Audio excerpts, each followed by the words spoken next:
Matindi yung pinagdaanan mo. Balikan natin yon. It's hard po kasi yung buhay namin naman nun talagang hindi naman po kami well off. Deaf and mute si Mama. May mga times na na-hurt ako dun sa mga sinasabi kay Mama.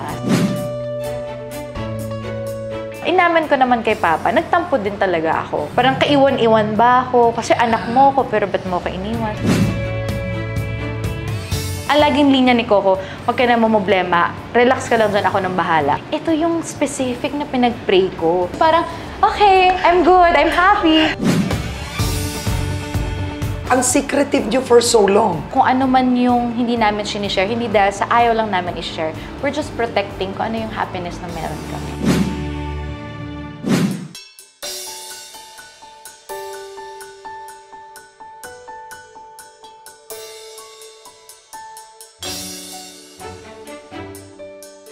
Wow, manggulo tayo dito.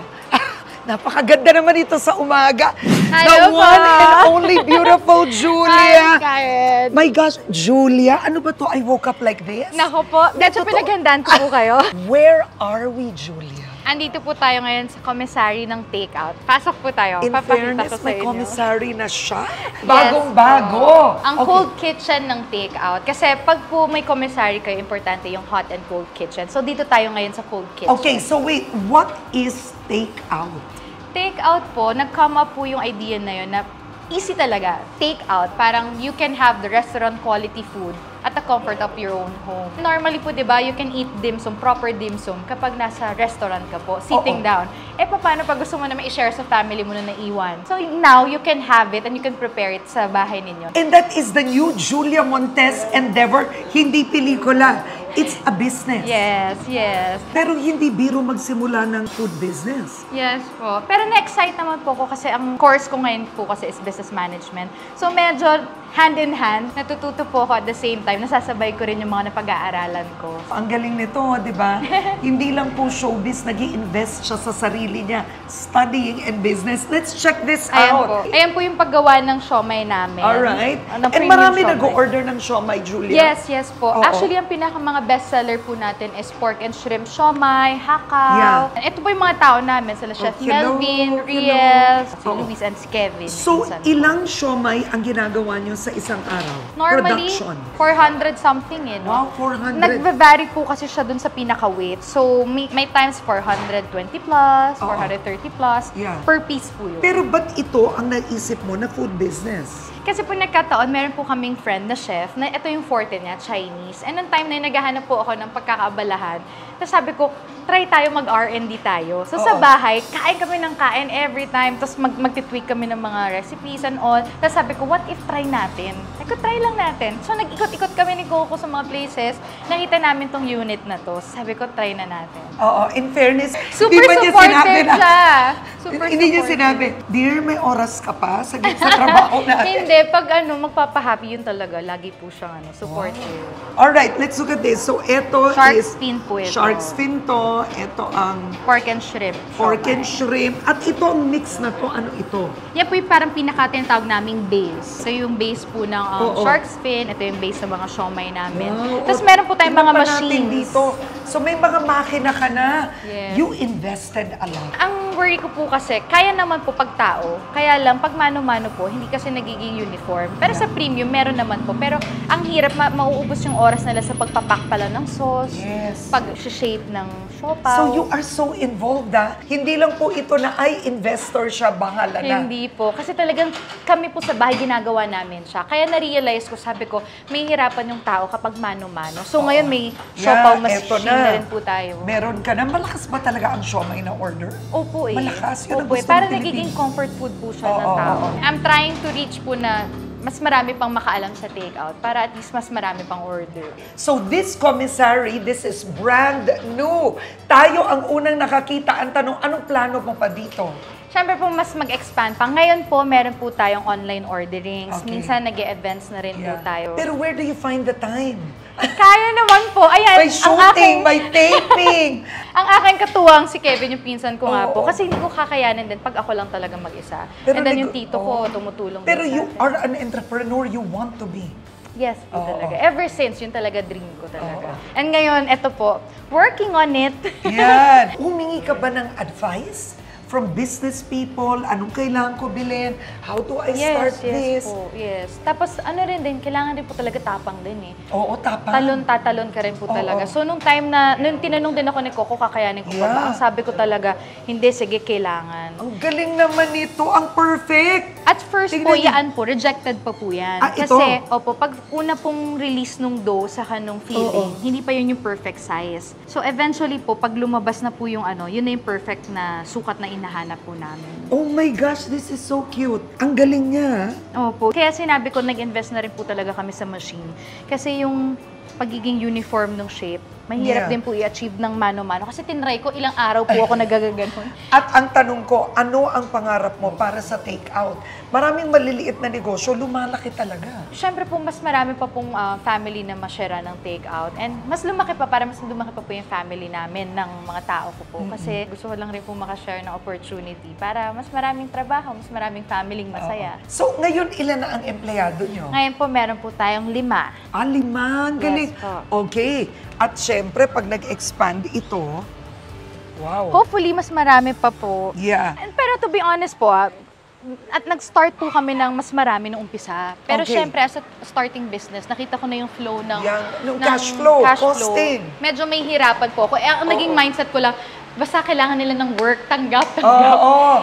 Kailangan ko rin pong i-balance. So Tama. ngayon, nag-stop muna kami sa 5 and then kailangan ko lang pong patakbuhin pa and then Yeah. babalik po yung mga tao. Pero ang ganda ng space nyo. Thank Look at you this. po. So, this is the hot kitchen. Yes, hot kitchen Alright. po yung tawag namin. Dito Okay. lahat nagmi-mix, nagluluto before po ilipat sa cold commissary. Talagang kumuha ka na ng industrial. Yes. Industrial Galing na pa po to sa bahay. Dito ako nagluluto ng lechon. May ganito kayo Yung sa bahay pinost nyo? ko na nagluluto ako ng kutsinilyo, ito po yung oven na yon. Actually, lahat po ng items dito, talagang kami pa yung nag-ikot. Ako mismo, nagsususukat ako dun sa mga warehouses. Wow! Hands-on talaga dito for this time. Kaya, sabi ko, baby ko talaga tong take. Oo, hindi ka nang utos. Hindi, kasi ang Ang hirap galing. po eh. Eventually, nung nagpa-process na po kami, mahirap kasi ang hahanap ka talaga ng mga suppliers, pero ang sarap din ng process. So ngayon po What do you na-appreciate. love most about being in business? Siguro po yung parang hindi kasi siya predictable. And ang sarap din po sa pakiramdam na, yun nga po, food kasi talaga yung love language ko din. Para ang feeling ko, yung mga bumibili, part of me, na-share ko sa kanila yung love language ko. Parang naging ganun po talaga yung motto ko. You started a business now. Why? Matagal na po naming dream talaga magkaroon ng business. And ako rin po kasi, kilala po ako ng mga friends ko talaga na foodie. Parang every time na may makikita kaming food, gustong-gusto kong itatry. So parang iniisip namin, what if i-share namin yung hilig namin? Before kasi nung childhood ko po, hugot ko talaga ang food. Pag walang customer ang lola ko, naku, wala tayong pagkain. Si lola ko, inuutang pa yung kakainin namin. Tapos ako, mukha ko lagi yung nag-uutang doon sa kapitbahay namin na sari-sari store. It's hard po kasi yung buhay namin naman nun talagang hindi naman po kami well off. Laki kami sa Pandakan. Everyday, isipin mo saan ka kukuha ang pang tuition, kakainin. Kaya malaking part yung family ko sa kwento ng kung paano po ako ngayon. Kasi yung mga pinsan ko, sila yung medyo may kaya sa amin. So, ang gagawin ko, alagaan ko sila para kung ano yung lunch nila, yun din yung lunch ko. That's why din po yun yung naging reason kung ba't ako napasok sa showbiz. Para din makapag-provide ako sa family. Nabalitaan ko nga na pati sa set, ayaw mo na ikaw lang kumakain. Opo. Gusto mo talaga lahat. Kasi parang feeling ko, yun na lang yung may bibigay mo sa tao. Marami silang pinagpo-providean. Kung ibabawas pa nila sa sweldo nila yung pagkain nila, sayang ganun. So yung mga ganung experience po, mahalaga sa akin yung food. Hindi ako masyadong mahilig sa materials. Mas ang expenses ko talaga sa food. Kaya mas tutok sa food business than other business na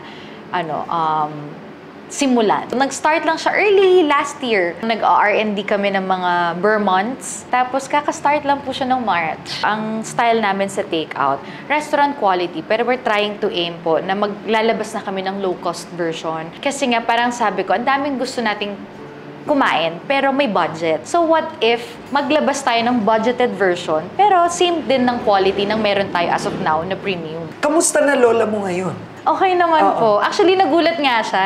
Kasi hindi ko na sa kanya shinare para hindi siya ma-stress. Nagulat na lang siya na lumabas na yung take-out. And happy siya. So, itong negosyo na ito, para ba to sa pamilya mo din?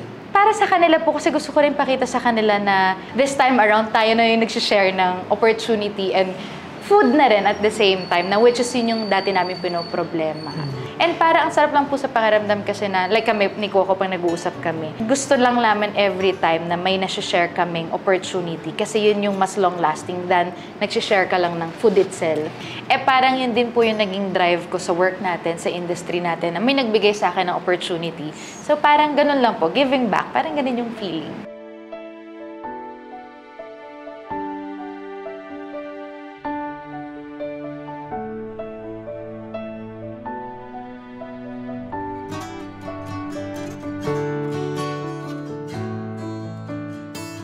We don't know much about your mom.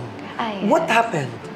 Si mama kasi po, hindi ko rin po masyadong ina-out kasi deaf and mute si mama. Growing up, nahirapan po ako dun sa society, parang hindi lahat accepted. Kasi madalas nabubuli si mama. So, na-hurt ako pag ganun. Hindi pa po ako nung nag-artista. So, ngayon nung nag-artista, parang na-overwhelm ako sa industry natin na parang kahit ano pong ginagawa natin, may nasasabi sa atin. May mga times na na-hurt ako dun sa mga sinasabi kay mama. So, after that, parang masyado na akong natakot to share yung ano ang life ng family ko. Parang naging overprotective na ako for them. Kasi parang feeling ko po, pag ako ibabash, okay lang. Pero pag yung family, parang hindi ko kaya. Doon lumalabas yung pagiging emotional ko, pagiging matapang ko. Ayoko ng gulo, ayoko po ng stress. So parang, better na lang na private. Oo. What about your dad? Si Papa po, recently ko lang kasi siya na-meet. 21 years old po ako noon. Because of yung fan namin ni Coco, kaya ako na-meet yung father ko. Oh kaya, my gosh! malaking factor ang Coco Jewel. Wait, paano? Can you share that? Ever since nung bata po, hinahanap ko na talaga si Papa. Facebook, tas may mga church members kami before na nag-Germany. So talagang bibigay pa ako ng photo, yung last address na nakita ko sa mga letters. Tas walang update. Tapos one day, papunta ako sa Quiapo Church. May nag-message po sa akin, isa po naming fan sa Coco Jewel, si Ate Tina. Sabi niya, Jules, may kilala ka ba sa family mo sa father side? Sabi ko, naku, wala eh. Kasi may nagme-message sa amin, Michelle ang pangalan. Sabi ko, naku, baka scam lang yan. Kasi nga, parang close ano na po ako na, wala nang chance, ang labo na. Medyo kinabahan din po ako. Sakto pababa ako ng church. Iniwan ko yung phone, tapos nagdasal ako. Sabi ko, Lord, kinakabahan po ako. Kung ano po ito, ikaw na pong bahala. So, nagpasalamat na ako and all. Pagsakay ko, yun na, may mga photos na. Kikilibutan ako ngayon, Lord. Parang nung nakita ko yung photos, medyo iba kasi yung itsura na ni Papa doon sa hawak ko po na photo. So medyo hindi pa ako sure na siya. Pero may parang yung tinatawag nilang lukso ng dugo. May ganun po pala talaga. So sabi ko, parang kinakabahan na ako, nagpapanik na ako. Tapos hanggang sa nagpadala na ng mga messages, nagkausap na po kami nung pinsan ko po bale. So hanggang sa later on, ang dami niya ng details na binibigay sa akin, na-confirm ko na si Papa talaga. And then nung pinasa ko kay Mama going home, ay ko, Mama, is this Papa? Hindi na siya nag-reply. Nagpanik na rin siya. So I think that's the confirmation po.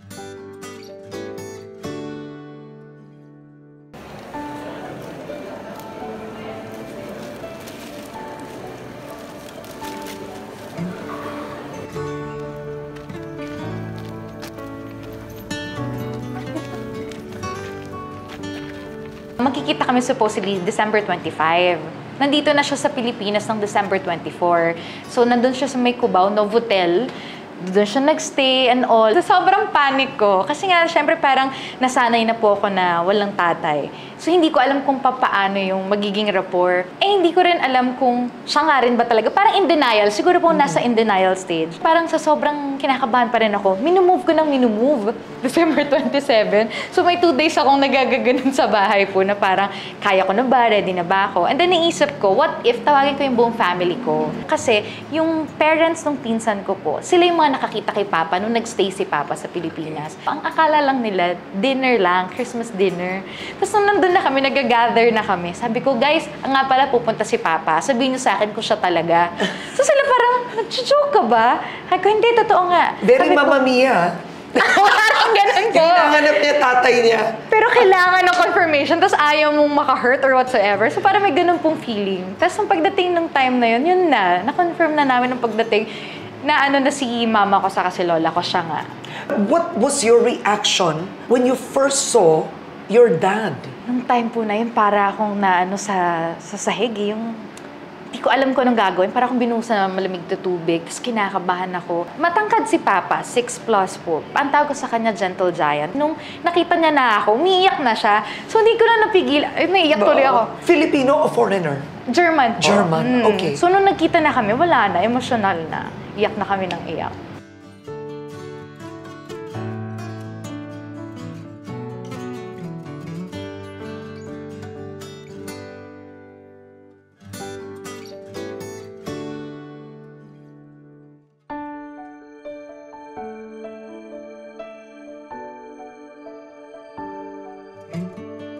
And hindi mo tinanong, why did you leave me?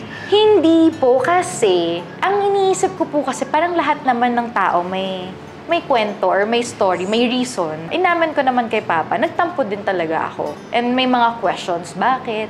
Tapos syempre growing up, iniisip ko, parang kaiwan-iwan ba ako? Kasi anak mo ko, pero ba't mo ko iniwan? So may mga ganun din pong stage. Pero nung nakabonding ko na si Papa, nalaman ko na rin yung real story. Siyempre one side lang din po yung alam ko nung una. First time ko lang i-share sa inyo po, iba yung kinuwento sa akin nila mama, sa akin ng lola ko. Siyempre. So may pagka-MMK.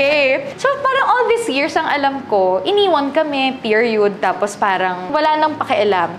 Revelation, nung naglilinis po ako ng room namin, may nakita akong letter. Tapos nakalagay doon sa letter ng Papa ko, parang House Mara. So kinakamusta ako. So yun yung pinanghawakan ko. Alam ko na hinahanap din ako ng Papa ko. Tinatanong ako at kilala ako. Hindi ko na sinabi kay mama ko saka kay lola ko na nakita ko yun. Pero syempre na-hurt din po ako sa kanila that time. Kasi yun yung parang naging ko na parang kilala rin kaya ako. Kasi every time magtatanong po ako, mainit ang ulo ng mama ko. So nung nag-meet na kami ni Papa, nagkwento na siya ng side niya, na ko naman na siguro din nung time na yun, medyo bata pa si mama ko. Tapos may fear din po siguro na dahil kami yung magkakasama sa Pilipinas, tapos baka mawala ako. Naiintindihan ko naman yung lola ko sa yung mama ko eventually. In a way, blessing in disguise siguro. Naniniwala po ako na pinakilala sa akin ni Lord ng 21 ako para ready na ako. Walang hurt, walang yung parang may pagsisisihan ako or yung hindi ako magagalit sa mama at lola ko. What's your relationship now like with your dad? Super close po kami ngayon. Parang every year, tinatry niya talagang makauwi. Tapos a month din halos po siya nagsistay dito. Kapaan pa din. Ako, aminado po ako, medyo may nahihiya pa ako. Hindi pa rin ako sanay. Pero ang sarap lang sa pakiramdam na meron na akong father figure na nag-aalaga talaga sa akin. Wow! Ayan, Miss Karen. Ito po yung lahat ng sineserve namin sa takeout. So gusto ko pong patry sa inyo. Okay, alright, let's see. Ito kasi pork, shrimp siomai ba to? Yes po, yan po yung kanina. Yeah, and then ito yung hakaw. Ano yung nasa gitna? Pork and mushroom po. Pork and mushroom. Kutsay, and then crispy prawn. What makes yours different from the others? Ang dami nagbebenta ng siomai. Ito po sa atin, raw meats lahat. Ay, ang galing. Restaurant quality, pero at the comfort of your own home. Minsan, di ba, may mga moms na uuwi from work, tapos gusto mo makabanding yung mga anak mo, pero magpe-prepare ka pa ng food. Yeah. Pag nag-prepare ka na ng food, after nun, maglilinis ka pa. So, nawawalan ka ng time for them. Ito, pop out mo lang sa freezer, steam mo, and then you can serve And it. hindi extenders. Yes po. Alright, okay. So, ito, what is this? Kikiam, Chinese kikiam. Ay, Try wow, nyo rin I po want ito. your siomai. Sige po. What is Chinese kikiam made of? Pork-based din Pork po siya. rin. Opo. Okay, I'll get one. And then this is the classic, vegetable. Yan po yung pork spring roll natin. Ito po yung shrimp spring Yes. roll. And what is the sauce for this? Ito po, may sarili po tayong gawa na chili garlic. Ito po yung toyo mansi Ayan, natin. And then nalagay ko chili dito. garlic. Okay. Yung chili garlic po nun, Konti lang, tayo baka rin po may gawa. Talagang you make it na all made here. Yes hindi po. hindi ka Hindi na nagsa-subcontract, po. wala. Hindi na po. Ayan po. Kaya Guys, talagang Dapat hinati ko. buo kasi. Full meat pa naman po yan. Walang extend. Buong buo. Alright. Drink tayo mo. Oo, magpapatubig na ako. And then ito, mga crispy. Yes, and pwede rin po kasi siyang fried. But normally, iba naman po pag bata, ayaw naman ng oo. steam. Wait, pero ano ba to? Ano mga to? What are these? Ayan po yung other business natin. Oh my God, ha? Meron- Career. kilala naman po ako ng tao na from Going Bulili, talagang known na ako na chubby cheeks, mataba. Tapos lagi, growing up, lagi ko na naririnig, magpapayat ka, magpapayat ka, magpapayat ka. May era tayo ng puro apple cider vinegar. So, Yeah, and it really works. Apple cider vinegar on an empty stomach breakfast, it helps with your acidity and talagang it helps with Metabolism and your all. metabolism. ang hirap lang po for others na hindi pa willing, yung hindi pa 100% on the go sa fitness, na mag-take ng Teka lang, straight. may sukal ba to? Yan po wala po. Ito po ay low sugar sugar-free? po. Ito po low sugar, pero Oo. maglalabas po kami soon ng sugar. Pero nakalagay dito, sugar, 0. Pero po kasi yung formulation niya may 0.9 pa po. Ang galing. So doon pa kami sa... She knows her business, ha? Alam niya ang negosyo niya, may Opo. point Kaya hindi namin kiniklaim kasi ayaw po namin magkaroon ng false claiming. Okay, do we try it first before Yes, we sige eat? po. Oo, Actually, and- advisable every morning or before meals. And actually, you look fabulous. You Thank lost you a lot of po. weight. Ito ba yung reason? Yes, opo. Naging talagang kami ang nag-R&D niyan. Oo, dapat ikaw din. Yes. Ayan. Ayan. Ang kinaganda po nito, talagang in-adjust po namin pati yung taste. It's good, ha? It tastes good. So you can eat it while you're in the car. Yes, You know, anytime. baon mo lang sa bag. Yun po talaga yung purpose kaya po kami nag-come up sa gummies. Kasi lahat po tayo on the go. Sometimes, nagiging hassle yung iinom ka pa ng water para hanapin yung Oo. gamot mo. So ito talagang anytime, anywhere, you can take it. Okay, ang ganda ng mga baso mo, dear. Thank you Okay, so let's try the food. Ito, everything, pero crispy. Apo, crispy version Ito, guys, kakamayin ko to, pero kakainin ko, ha? Ito rin po ang So, ating what was the hardest thing about the business? Siguro yung flow po. Kasi aminado naman po ako, baguhan pa lang po ako sa business. So, ang daming mga surprises pa. Na, Yeah. sorry, hindi ko alam to. Ganito, paano to. Pero ang kinaganda lang po, ang laking learning rin sa akin, na ang dami palang dapat din aralin for business. Kasi iba rin yung naaaral ko sa school, Yeah. pero pag nandun ka na sa field, ibang-iba rin po talaga. So, yun. What about inventory? Paano mo nababantayan? Kaya lagi kong sinasabi yung pinsan ko ang laking tulong sa akin kasi kailangan mo rin po talaga ng trusted na isang tao ko Oo. talaga sa site. Yeah. So every time po na nagmi-meeting kami sa bahay, magba-back-end meeting kami, tapos i-discuss talaga namin ano naging production for today, ilan yung Yeah. nag-out sa inventory. Yeah. Kung possible, everyday talaga mag-update ka as an owner. Hindi lang po pwede yung dahil may trusted na tao ka na hindi ka na rin tututok. Malaking factor po talaga sa any business siguro po applicable siya na tutok ka talaga. Wala kang fears? Because, dear, you make movies, teleserye, ang dami. Siyempre, yung takot nandun po, pero happy po ako eh. Yeah. Parang feeling ko naman, naghahanap naman ako ng stress everyday sa mga asikasuhin. So parang ito po at least, meron ding purpose. Oo, ang galing. So, purpose ang gusto ni Julie. ganun po Ano tayo. ba favorite mo dito? Hakaw po. Ah, Mahilig pareho po ako sa tayo. hakaw. Hakaw. Yung po talaga ang go-to ko. Kung We're the napansin same. niyo po, manipis yung ano po natin. Oo nga, look at it, guys. Totoo. Manipis yung kanilang flour, yung covering. It's really all laman. It's all shrimp. Di ka nagtipid. Kasi po, ang worry ko po, pag kumakain po ako sa labas, ang comment ko, ang kakapal nung Yeah. tapos ang liit ng laman. Yeah. Tapos magkano mo siya babayaran? Ito, at least yung babayaran mo, sulit. Ito yung asado po namin. Pag in-open nyo siya, puro laman. Oo. Kasi normally, di ba yung iba mas Ang marami po nilipid. yung Oo. So, ayun siya. Pati po That's your yung favorite? sauce. Opo, asado. Tapos meron din po tayong bola-bola yung isa. Wow. Sarap. Okay, ito ang shrimp roll. Let's bagets. Ay, oo nga! Ang sarap, ha? Tignan nyo naman ang daming shrimp, buong-buo. Ayun po. Kaya proud din po ako sa mga tao namin kasi talagang buong puso nila ginagawa yan. Eh, paano ang costing? Hindi ka nag-aalala? Medyo ano po ako eh. Oo. Yan Quality po ang, first. Wow. Opo. Hindi naman kailangan kumita ka agad ng malaki. In time, dadating naman yan. Lahat naman ng business gusto natin kumita, pero gusto ko lang ma-maintain pa rin yung quality and yung costing. Basta sakto lang, hindi naman na kailangan ng sobra. Basta mag-flow lang yung business, okay na po. If I wanna order, how do I do it? Meron po tayong website, meron din po tayong Instagram and Ah. Facebook. And then currently, I'm still working po yun sa mga food deliveries. Okay. Who delivers it?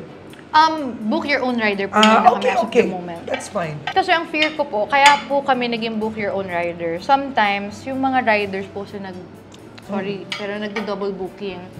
frozen po tayo. So, ang fear ko, baka mamaya, masira yung product. So, parang marami nagtatanong, ang ganda naman ng packaging mo. Talaga nag-invest na po kami sa insulated bag. Wow! So, literal, may take-out ako sa take-out. Yes. Right now, take-out literal, you can't find it in stores or supermarkets. Yes, as But of the moment. Soon. Hopefully soon, malapit na po.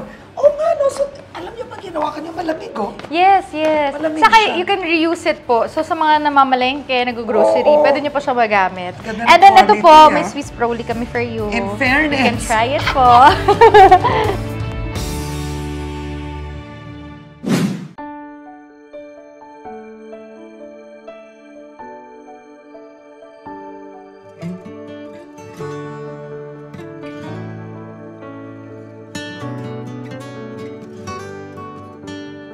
Palagay mo anong sekreto? Ba't kayo nagtagal ni Coco ng ganito? Ano po pareho kami ng values. Pareho kaming makalola. Parang ang priority namin, family talaga. Ang dami rin namin ng pagkakasunduan. Kasi pareho nga po kami nung gusto naming mangyari sa buhay. At hindi lang po sa amin, kundi sa buong family. Sabi ko sa kanya, ikaw yung totoong epitome ng family-oriented. Kasi hindi lang yung sa magiging family, kundi sa family niya talaga. Lahat naka-ready, lahat maayos. Ganun siya kamapagmahal. Ang term ko nga sa kanya, knight in shining armor ko. Kasi nung time na down po ako, na pwedeng maraming mangyari sa akin, parang siya ngayon naging compass ko. Parang lagi ko kasi pinagpipray po nun kay Lord. Lord, sabi ko, pagod na ako, lost ako, hindi ko alam kung anong gusto kong gawin for myself. Alam ko kung anong gusto kong gawin for my family. Pero pag kung ano yung tatanungin ako, ano bang gusto mo? Hindi ko na po alam. Tapos lahat pray lang na parang, Lord, gusto ko naman this time may mag-alaga naman sa akin, ganyan. Pero not specifically as partner po And then nagkataon dumating siya. Hindi ko pa na-realize at first na siya yung binibigay ni Lord. And then, pag may nangyayaring struggle sa life, meron nang sumusuporta sa akin. Ito dapat, huwag kang mag-alala. Ang laging linya ni Coco, huwag ka na mamumblema. Relax ka lang dyan, ako nang bahala. Ako yung parang, ay, bago to Yung parang, hindi naman ako yung masistress this time. Tapos meron nang nag-handle for me. Ito yung specific na pinag-pray ko. Hindi man as partner yung pinag-pray ko kay Lord, pero binigay ni Lord lahat, all in sa Kanya. Kung ano yung pinag-pray mo, yun din yung binibigay ni Lord. Just wait.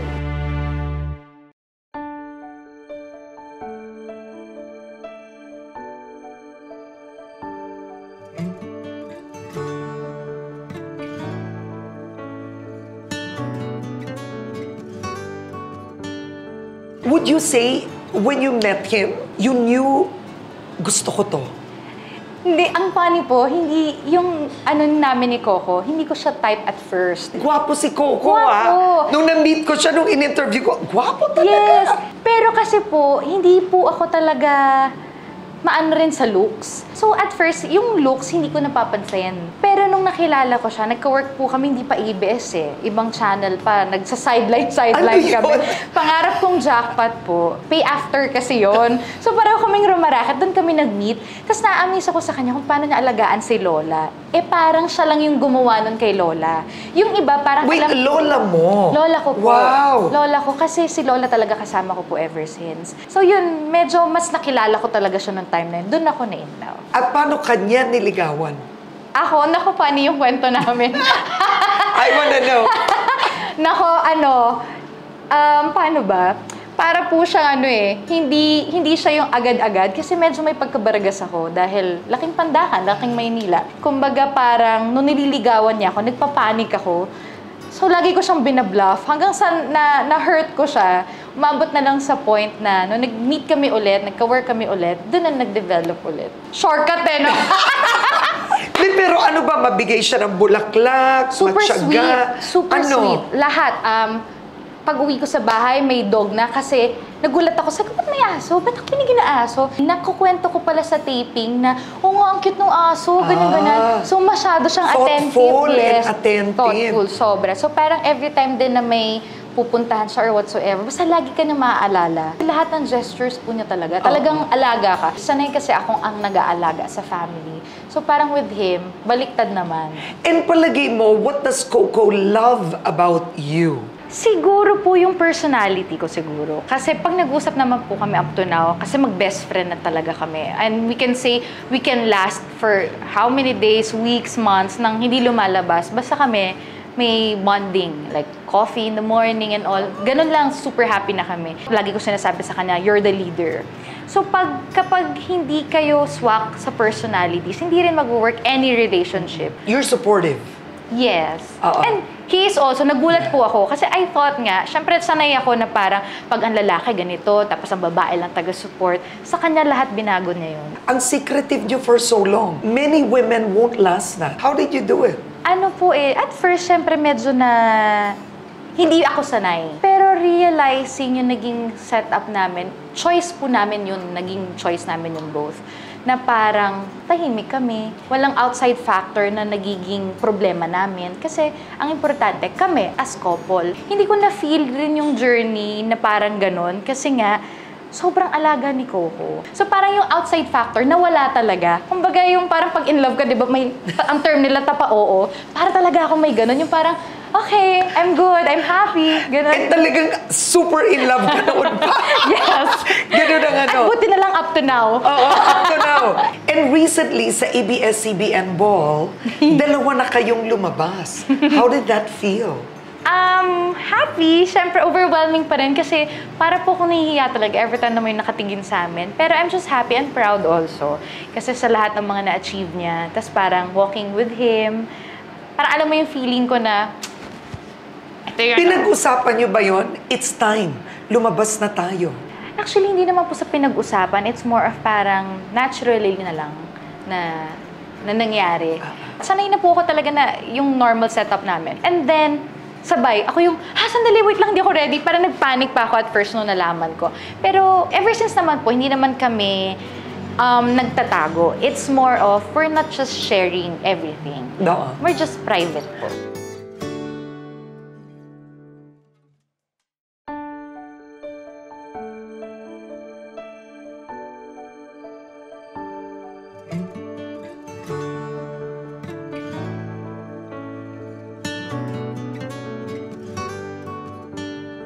Munti ka na ba kayong nagkahiwalay? Sa relationship naman po siguro parang I think normal naman na may hindi pagkakaunawaan. Pero I'm proud to say na ang relationship po namin nagre-revolve talaga sa respect. Parang pag love ka lang nag-focus, definitely, merong tataas dyan, may magkukulang. So pag doon ka nag-focus, masisira talaga any relationship. So parang sa amin, ang lagi lang naming rule, respect. Technically nga, wala kaming major away na parang talagang sigawan and all. Wow. Sobrang kaming kalmado. You're very secure, matibay kang babae. Kasi si Coco Martin yun eh. Ang dami niyan mai-insecure. Siguro maturity na rin po. Aminado naman ako, syempre nung medyo bagets-bagets pa. Insecure talaga po. Hindi mo may iwasan eh. Coco Martin is Coco Martin. Maraming aaligid. Maraming aaligid dyan. Alam nyo na kung sino kayo. Hi guys! Parang si Marian Rivera nang in-interview ko. Kasi marami po talaga. Pero kasi, I'm just very lucky na ibang values ni Coco. Si Coco ang nag-secure sa akin. Marami po nag-a-advise sa akin na dapat alam mo yung self-worth mo, para ganito, para ganyan. Ang hirap po isipin yun kapag hindi mo rin alam sa sarili mo nga self-worth mo. So si Coco yung nagpa-secure sa akin na parang, oo nga naman, ba't nga ba ako mag-ano? Eh kung siya, trabaho, uwi. Trabaho, uwi. Tapos lahat naman ng bagay kinukwento niya sa akin. Talaga mag-best friends kami. So parang wala na rin akong ikaka-worry. So, sila na yung dapat mag-worry. Hi, girls! Sila yung dapat mag-worry. Do you both want kids? Yes, of course po. And ano naman yun eh. Yan naman ang happiness sa buhay. Ang family life. Ito, alam mo naman ng mga netizens, ang biro nila sa social media, anak niyo daw ni Coco, si Zia doon sa Saving Grace. Have you ever addressed that? Actually, hindi pa po ako natatanong din kasi si Zia, kasi pag tinignan mo talaga, ka-feature talaga ni Coco. So even kami, pag nag-uusap kami, talaga mapagkahamal ang anak natin yan kasi nga kamukha. Pero nakakaawa naman kay tita, bago pa lang sila sa industry po natin. Naranasan na nila, no? Yes, bigla. Yung intriga. Pero happy po si Zia kasi nga, ang biro namin, naku, pag iuwi na kita. Sabi niya, sige po, sama po ako. So parang iba rin po yung relationship namin ni Zia. Nung time na news yun, proud pa siya. Ate, nakita mo po yung yung nasa Instagram. Sabi nila, anak mo daw ako. So, happy siya. So, natutuwa rin naman po ako. Pero yun nga po, hindi po namin siya anak. May mga magulang po ang batang si Zia. Grabe ang netizens. Ibang level ng conspiracy theory. And that's what you avoided.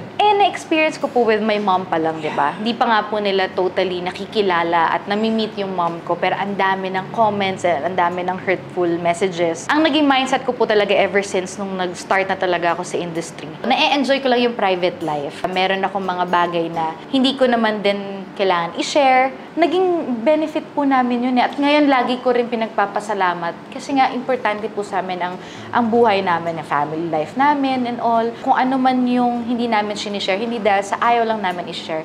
We're just protecting kung ano yung happiness na meron ka.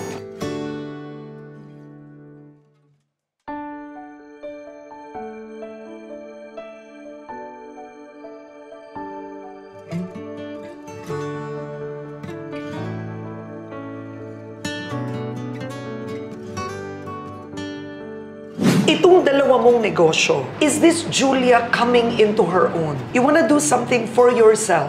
Yes po, kasi may pagkakitikiti po ako.